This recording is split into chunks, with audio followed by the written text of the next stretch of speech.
আসসালামু আলাইকুম, সবাই কেমন আছেন? আল্লাহর রহমতে আপনাদের দয়ায় আলহামদুলিল্লাহ আমরা সবাই খুব ভালো আছি। এখানে একটা পার্সেল এসেছে, তো এই পার্সেলটা আমি অর্ডার করেছিলাম। তো এটা দিয়ে গিয়েছে যে বৃষ্টির ভিতরে অনেকক্ষণ দাঁড়িয়েছিল লোকটা, ডেলিভারি ম্যান। তো খুঁজে পাচ্ছিল না বাসা, তো বারবার বলার পরও সে খুঁজে পাচ্ছিল না। পরে আমার দুটো বাচ্চা নিয়ে তারপরে আবার নিচে নামতে হয়েছিল। তো সেই রাস্তার মাথায় গিয়ে তারপর ওনাকে খুঁজে খুঁজে আমারই বের করতে হয়েছে। তো এই দুটো বাচ্চা বৃষ্টির মধ্যে একটা ঝামেলার মধ্যে পড়ে গিয়েছিলাম। তো যাই হোক, ফাইনালি আমি আমার প্রোডাক্টগুলো পেয়েছি। তো কী কী এখানে অর্ডার করেছি ওইটাই আপনাদের সাথে শেয়ার করবো। আর এখানে দেখুন দুজন দুদিক থেকে কীভাবে টানাটানি করছে। আমি যে একটু শান্তিতে ভিডিও করবো তাও এদের জন্য পারবো কি না তাও জানি না। এই যে দেখুন, এটা নিয়ে টানাটানি করছে, ওটা নিয়ে টানাটানি করছে, এখান থেকে দৌড় দিচ্ছে তো ওখান থেকে দৌড় দিচ্ছি। এখানে হচ্ছে আমি একটা টার্ন টেবিল অর্ডার করেছিলাম, একটা 5 ইঞ্চি সাইজের মোল্ড, আর হচ্ছে মালয়েশিয়ান কোকো পাউডার, আর কিছু চকলেট, আর ইমালশন চকলেট ইমালশন, আর ভ্যানিলা এসেন্স। তো এটা জয়পুর থেকে অর্ডার করেছিলাম। ওনার ভিডিও আমার খুবই ভালো লাগে, উনি অনেক সুন্দর কেক তৈরি করেন।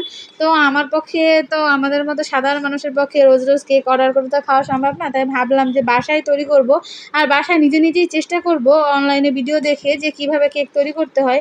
আমাকে পারতেই হবে, সোজা কথা হচ্ছে এরকম আর কি। আমি কেন পারবো না, আমাকে পারতেই হবে। আমার ছেলের কথা, তুমিও পারবা, তুমি চেষ্টা করো। তো ওইটুকু মানুষ যখন এই কথাটা বলে তখন আসলে আমার খুবই ভালো লাগে যে না, ও যখন বসে তাহলে আমি চেষ্টা করে দেখি। আর এখানে হচ্ছে মেশিনটা আমার আব্বুকে বলার পর আব্বু নিয়ে আসছে। এটা হচ্ছে বিট করার মেশিন। তো এই বিটারটা অনেক ভালো।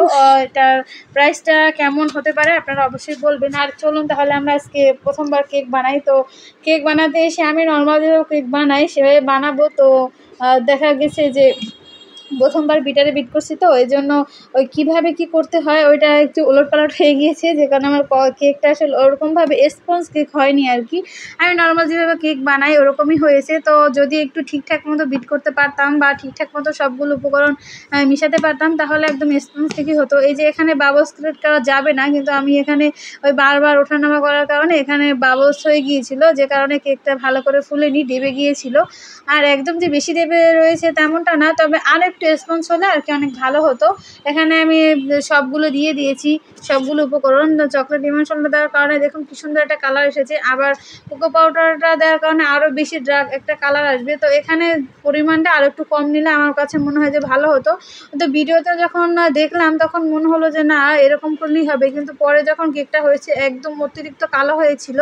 তো আমার কাছে অত বেশি কালো কেক, চকলেট কেক অত বেশি কালো হবে এটা ভালো লাগে না, হালকা একটা কালার আসবে এটাই ভালো লাগে। তো যাই হোক, যেমন হোক ভালো হয়েছে। তারপর এখানে আমি ক্রিমটা দিয়ে, তবে প্রথমবার যেহেতু ক্রিম বানিয়েছিলাম ক্রিমটা কিন্তু আমার একদম পারফেক্ট হয়েছিল। অনেকের ক্রিম বানানোটা প্রথমবার অনেক সময় হয় না, কিন্তু আমার কিন্তু পারফেক্ট হয়ে গিয়েছিল। এখানে আমি দেখুন সুগার সিরাপ দিয়ে দিচ্ছি। আর এই কেকটা আমি সুন্দর করে ডেকোরেশন করবো কীভাবে বলুন তো? আমার চারপাশে যারা আছে তারা কেউ এটা নিয়ে টানাটানি করছে, ওটা নিয়ে টানাটানি করছে, কাউকে কোলের মধ্যে নিচ্ছি, এক হাত দিয়ে কোনো রকম কাজ চালাচ্ছি। তো ভাবলাম থাক, ডেকোরেশনের দরকার নেই, শুধু খাওয়া হলেই হচ্ছে। এর মাঝখান দিয়ে আমার ছেলে চকলেট ক্রিম এগুলো নিয়ে খাচ্ছে, বলছে আম্মু অনেক সুন্দর, অনেক মজা হয়েছে, তোমার আর বেশি সাজানোর দরকার নেই, তুমি এভাবেই বানিয়ে ফেলো। তো ভাবলাম যেহেতু তাদের জন্য পারবো না, তাহলে যুদ্ধ করে এক পর্যায়ে আমি কেকটা কোনো মতে একটু ডেকোরেশন করেছি। তাও দেখতে ভালো হয়নি, কারণ আমার নজলটা অত বেশি ভালো ছিল না। কেমন হয়েছে অবশ্যই কমেন্ট করে জানাবেন। আসসালামু আলাইকুম।